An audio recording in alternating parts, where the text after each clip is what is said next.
What's up, guys? Welcome to the next episode of my endgame study series, and today we'll be looking at the knight and bishop versus lone enemy king checkmate. Unlike the previous ones, the theory in this is quite involved, and in contrast to the king and two bishops, the short-legged knight must do lots of work and moving to help cover the squares that the light-squared bishop does not. The winning procedure starts with controlling the center and pushing the enemy king into one of these big triangles here. In fact, the procedure is entirely centered around these triangles, anywhere not in the central strip. And we try to get the king into one of these, and then eventually get the king into these smaller triangles, then eventually into these triangles at the end, and the same is mirrored on this side into the smaller triangles, and eventually in here where the nating met can finally occur. Game begins with king to d2, king to e7, king to e3, king to d6, king to d4, and we have occupied the center. King to e6, king to e4, and here king to f6. Note, for black, king to d6 is a losing move. Well, so are all his moves, because this is a checkmate sequence, but king to d6 loses faster, because after that we have bishop to b3, and we've already trapped the king inside of this triangle where we will push him towards the other end, and eventually into this one. Therefore, our opponent played king to f6, bishop to b3, cutting off an escape route from here, and forcing the king further towards the edge of the board. King to g6, king to f4, king to f6, and now we simply get our knight ready to join the fun. King to g6, king to e5. Note, we don't mind that the king can seemingly escape through here, because then, after king to g5, we simply play bishop to c2, and we have the king inside this triangle. So instead, after king to e5, our opponent plays king to g7, because the mating net cannot occur in the corners that are of the opposite color of your bishop. They can only occur in these white squared corners. Therefore, the enemy king can find solstice over here. King to f5, king to h7, and king to f6, where the opponent plays king to h8. Of course, in the case of king to h6, we have bishop to c2, and we have accomplished our first goal of getting the king inside the first triangle. Alright, after king to h8, we have knight to f5, bringing our knight into the action, because he is the only piece that can successfully kick the king out of this corner square. King to h7, knight to e7, king to h8, knight to g6 check, and the king is forced in the direction we want him to go. King to h7, bishop to c2, king to h6, and now knight to e5. In these positions, the ideal spot for the bishop and knight are here and here, where they prevent the enemy king from going through with a wall of protected squares. You can see the bishop controls all of these squares.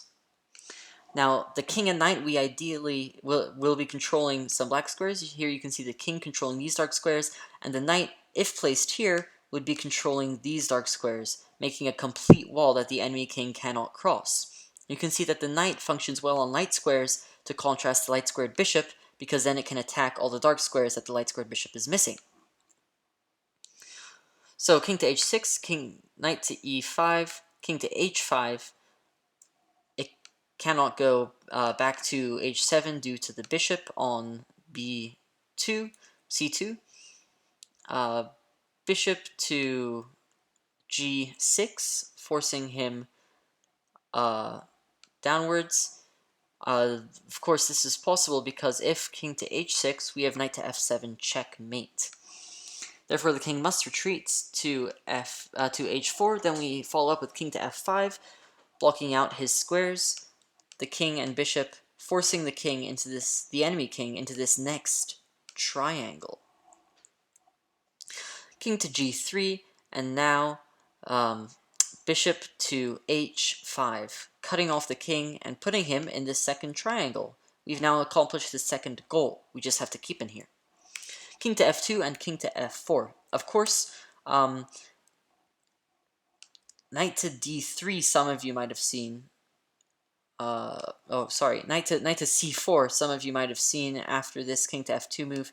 Knight to c4, where the knight and the bishop control all of these squares, and our king is on this side controlling these squares, and he will make his way over to push the king into this last triangle here, these squares.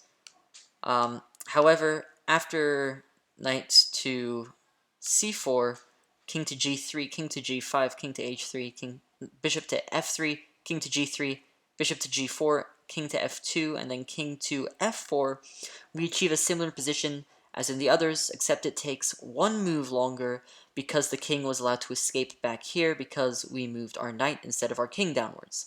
So after king to f2, we simply play king to f4, blocking off this square. The king might try and escape through this square on d2, so king to e1 and then knight to c4, blocking off these squares. And our bishop is working very, very nicely with our knight, who we placed on a light square, and our king can focus on taking away the remaining squares from the center of the position. King to f2, bishop to f3, taking away this diagonal, these diagonals from the king. He must go back. Now, of course, king to g2, king to g1 loses quickly because then we can simply play king to g3 and start to push the king into this third little triangle. Therefore, our opponent wants to escape, remember, to this corner. This is a safe corner. So king to e1, king to e3, king to f1, knight to d2 check, king to e1, knight to e4, and our goal is to get the knight over to here or to here to force the king out and be able to access important squares later on. King to f1, knight to f2, king to e1. Note, if the king ever goes to g1, we can simply bring our own king down and they will not be able to escape because our knight can come here and work with our bishop to defend these squares. So the king must keep between e1 and f1 for the longest mate possible. Knight to d3 check, and we've achieved our purpose. King to f1, king to f4, king to g1, king to g3, king to f1 again, but now with bishop to g4, our opponent cannot stop bishop to h3, trapping the king in this final triangle. King to h1, and now he only has these two squares to go between. Knight to e1. Our simple plan is to get the knight onto one of these squares, which attacks the dark square that the king can go to, and then bring the bishop over here, attacking the light square, and these two squares that the king can bounce between will be occupied, and it will be checkmate. King to g1, knight to f3, check, king to h1, and bishop to g2, checkmate. Note that if here the king were on h1, knight to f3 would be a horrible blunder, resulting in stalemate. Instead, if the king were on h1, we would first play bishop to g2 check, forcing the king to g1, and then knight to f3 checkmate. The bishop and knight taking away these squares, and the king taking away these squares. Alright guys, thank you very, very much for watching to the very end of the video. Could you please consider liking, subscribing, and sharing, and I'll see you in the next one.